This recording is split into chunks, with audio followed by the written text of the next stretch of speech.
Hello বন্ধুরা, আজ নিয়ে আসলাম টেকনো স্পার্ক প্রো। ফোনটি মাত্র 20,000 টাকার ভিতর অনেক কিছু ফিচার নিয়ে আসছে, যেটা আপনি কল্পনা করতে পারবেন না যে এই দামে এত কিছু। পুরো মার্কেটকে কম্পেয়ার করতেছে, মানে তারা টক্কর দিচ্ছে যে পুরো এই দামে মার্কেটে অন্য কোনো ফোন নেই যেটা এর সাথে কম্পেয়ার করতে পারে বা টক্কর দিতে পারে। তো চলুন আমরাও দেখে আসি আসলে কি ফোনটিতে কিছু আছে।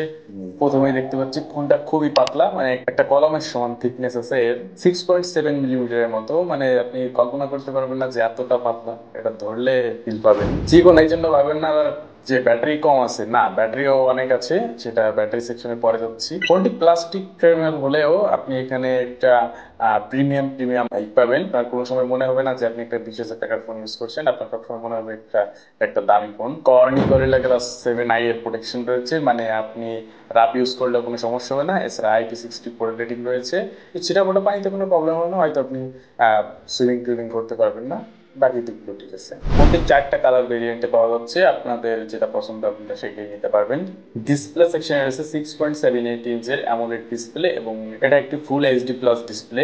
টেকনো এটাই বলতেছে 1.5K রেজুলেশন, এবং এটাতে রয়েছে 144 Hz রিফ্রেশ রেট। কিন্তু আমরা তো জানি যে এই প্রসেসরে 120 Hz এর বেশি যাচ্ছে না, কিন্তু টেকনো এখানে এআই এর ব্যবহার করছে, যেটার কারণে ওই এক্সট্রা ফ্রেমটা আপনি পাচ্ছেন। কিন্তু এটা সব অ্যাপসে কাজ করে না, কারণ সব অ্যাপসগুলো 120 Hz পর্যন্ত সাপোর্ট করে বানানো হয় নাই, বা এরকম সাপোর্ট করে তেমন ভাবে বানানো হয় নাই। ডেভেলপাররা অনেক সময় 60 FPS পর্যন্তই বানিয়েছে, কিন্তু আস্তে আস্তে তারাও সামনে আরো হাই পেসে অ্যাপস তৈরি করবে বা ডেভেলপ করবে। ব্রাইটনেস এখানে অনেক দেওয়া হয়েছে, 4,500 পিক ব্রাইটনেস রয়েছে, যেটা আপনি আউটডোরে কি আপনি সবখানেই ভালোভাবে ইউজ করতে পারবেন, আপনার ব্রাইটনেস নিয়ে অন্তত কোনো প্যারা খেতে হবে না। এছাড়া স্ক্রিনের সুরক্ষার জন্য তো কর্নিং গরিলা 7i রয়েছে।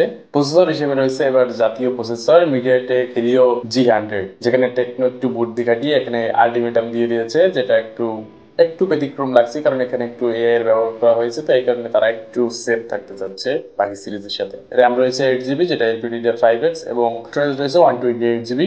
ইউপিএস টাইপ রয়েছে। এই প্রসেসর দিয়ে আপনারা হেভি গেম খেলতে পারবেন। হেভি গেম বলতে আপনারা যদি শখের গেমার হন তারা পারবেন, কিন্তু আপনারা যদি প্রফেশনাল গেমার হন বা ডেডিকেটেড গেমার হন তারা এটা একটু ইগনোর করে চলবেন, কারণ ফ্রি ফায়ার খুব ভালোভাবে চলে না, বাট চলে, চালিয়ে নেওয়া যায়। এরপর এটাই পাবজিও খেলা হয়েছে, আপনারা রেজাল্ট দেখতে পাচ্ছেন।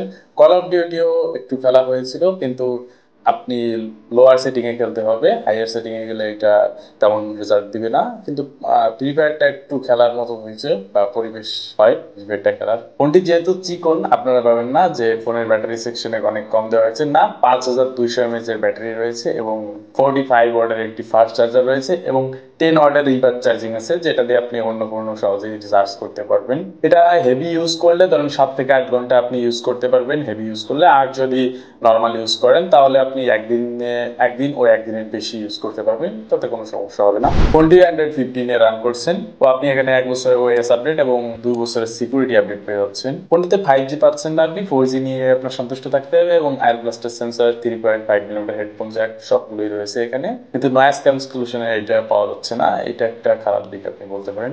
টেকনো এখানে বলছে ডলবি সাউন্ড ব্যবহার করা হয়েছে, কিন্তু এখানে একটু লাউডনেস একটা আপনি কম পাবেন, লাউডনেসের একটি ঘাটতি রয়েছে, যেহেতু ফোনটার থিকনেস অনেক কম করা হয়েছে, মানে ভালো টাইপের স্পিকার তারা ইউজ করতে পারেনি, এই দিকটা আপনাকে কম্প্রোমাইজ করতে হবে, আপনি হাই ভলিউম পাচ্ছেন না। এছাড়া টেকনোর সব ফোনে এখন আমরা প্রিলিঙ্কের একটা অপশন পাচ্ছি, যেখানে টেকনো ফোনে আমরা 800 থেকে 900 মিটারের ভিতর যে টেকনো ফোনগুলো আছে সেগুলোর সাথে আমরা ইন্টারনেট ছাড়া বা কোনো ধরনের নেটওয়ার্ক ছাড়া আমরা যোগাযোগ করতে পারবো, অনেকটা ওয়াকি টকির মতো হয়ে যাচ্ছে।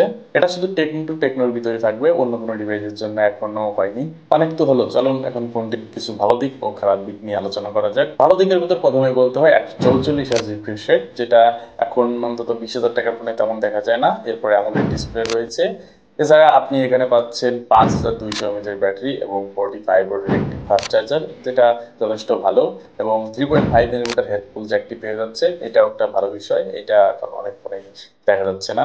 IP64 এর রেটিং রয়েছে, যেটা আর একটু বেশি হলে আর কোনো অভিযোগ থাকতো না, এবং ডিসপ্লেকে প্রোটেকশন দিচ্ছে কর্নিং গরিলা গ্লাস 7i এর প্রোটেকশন। শুধু কি ভালো দিক, খারাপ দিক নেই? হ্যাঁ, খারাপ দিকও আছে। খারাপ দিকের ভিতর আমরা ওই প্রথমে এটাই ধরতে পারি যে প্রসেসর এখানে তো হাই প্রোফাইল হয়নি, তো এখানে আপনার একটু গেমের দিক দিয়ে একটু কম্প্রোমাইজ করতে হবে। আপনার ভালো কোনো গেমে আপনি ভালো কোনো স্কোর দেখতে পাবেন না গেমের দিক দিয়ে, তো এখানে আপনার কম্প্রোমাইজ করতে হবে। এছাড়া 5G নেই, 5G আপনি যেহেতু ফোনটা সবাই ইউজ করে 1 বছর 3 বছর ইউজ করার জন্য। তো ভবিষ্যতে 5G সেইভাবে চালু হলেও আপনি সেভাবে ইউজ করতে পারবেন না। স্যার আপনি যদি স্ন্যাপড্রাগন বা এইসব প্রসেসরের স্বাদ নিতে চান তাহলে এই ফোনটা আপনার জন্য না, আপনি এটা ইগনোর করতে হবে। তো ফোনটা আসলে কাদের জন্য? ফোনটা আসলে যারা স্টুডেন্ট বা নর্মাল যারা গেমার, ধরেন শখের বসে 2-1 দিন গেম খেলেন, তাদের জন্য এটা ঠিক আছে, কিন্তু ডেডিকেটেড গেমারদের জন্য এটা ঠিক নেই, বা ডেডিকেটেড যারা ক্যামেরা প্রেমী তাদের জন্য এটা ঠিক নেই।